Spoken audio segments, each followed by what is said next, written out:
রাজ্যে ফের পণের বলি এক গৃহবধূ। শ্বশুরবাড়ির দাবি মতো বাপের বাড়ি থেকে 5 লক্ষ টাকা পণ না পাওয়ায় গৃহবধূকে অ্যাসিড খাইয়ে খুন করার অভিযোগ উঠল। এই ঘটনায় স্বামীসহ শ্বশুরবাড়ির লোকেদের বিরুদ্ধে লিখিত অভিযোগ দায়ের করা হয়েছে মৃতা গৃহবধূর বাপের বাড়ির পক্ষ থেকে। ঘটনাটি ঘটেছে পুরাতন মালদা থানার মৌলপুর লেবুবাগান এলাকায়। জানা গেছে মৃতা গৃহবধূর নাম গৌরী পাল, বয়স 22।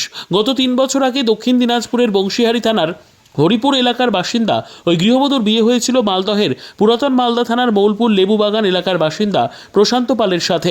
বর্তমানে তাদের 2 বছরের এক কন্যা সন্তান রয়েছে।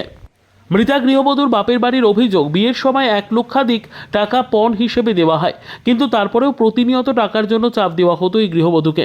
এমনকি ওই গৃহবধূ 7 মাসের অন্তঃসত্ত্বা থাকাকালীন মারধর করে বাড়ি থেকে তাড়িয়ে দেওয়া হয়। পরে আবার গৃহবধূর বাপের বাড়ি থেকে 1 লক্ষ টাকা পণ দেওয়া হলে স্বামী প্রশান্ত পাল ঘরে ফিরিয়ে নিয়ে আসে তার স্ত্রীকে। এরই মধ্যে আবার 5 লক্ষ টাকা পণ দাবি করে প্রশান্ত পাল বলে অভিযোগ। টাকা না দিলে খুনের হুমকি দেওয়া হতো। অভিযোগ, সেই টাকা না পেয়ে গতকাল রাতে ওই গৃহবধূকে অ্যাসিড খাইয়ে স্বামীসহ বাড়ির অন্যান্য সদস্যরা খুন করে। গভীর রাতে ওই গৃহবধূকে উদ্ধার করে মালদা মেডিকেল কলেজ হাসপাতালে নিয়ে আসা হলে আজ ভোরে তার মৃত্যু হয়। ওনাদের বাড়িতে ওই টাকা পয়সার লেনদেন নিয়ে খুব চাহিদা ছিল ছেলেপক্ষ, ছেলের মা, ছেলের মামা ওনারা ধরে মারধর করতো। গত 2 বছর আগে প্রেগনেন্ট ছিল, 7 মাসে সেখানে মারে পিঠে বের করে দেয়। তখন আবার আমরা পুনরায় টাকা পয়সা দিয়ে রেখে যাই। তারপরে এই অবধি অল্প 2-4 দিন ভালো ছিল। তারপরে আবার পুনরায় গতকালকে রাত্রে জানতে পারি আমার ভাগ্নি মারা যায়, অ্যাসিড এবং মেডিসিন খাইয়ে মারা যায়। সদর হসপিটালে আসি দেখতে পাই মারা যায়। পুনরায় টাকার দাবি চলছিল, টাকা না দেওয়ার কারণে আমার ভাগ্নিকে মেরে ফেলা হয়। 5 লক্ষ টাকা কি বলেছিল, আমাদের টাকা পয়সার প্রয়োজন, টাকা নিয়ে আসো, নাহলে তোমাকে মেরে ফেলবো। আর তারপরে বলছে টাকা না দিতে পারলে মেরে ফেলবো।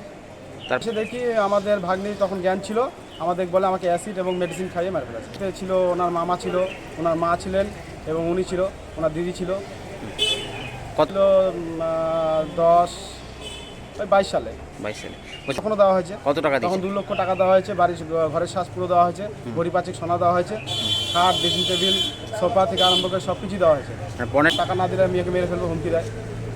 আপনার সুস্থ বিচার হোক এবং ওনাদের ফাঁসি চাইছি, অবিলম্বে বিচার চাই আমরা। আপনার থেকে মানে টাকা পয়সা 5 লক্ষ টাকার চাপ দেয় তারপরে এবং দেওয়ার পরে সে নিয়ে চাপের ফলে বাপ মাকে জানানোর পর তখন ওর শারীরিক বহুত অত্যাচার চালানোর পর সে মেডিসিন খোয়া তাকে মারা হয়, অ্যাসিড খোয়া তাকে মারা হয়।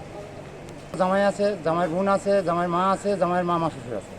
আপনারা কি বিচার, সূক্ষ্ম বিচার। ব্যুরো রিপোর্ট, উত্তর বাংলা সংবাদ।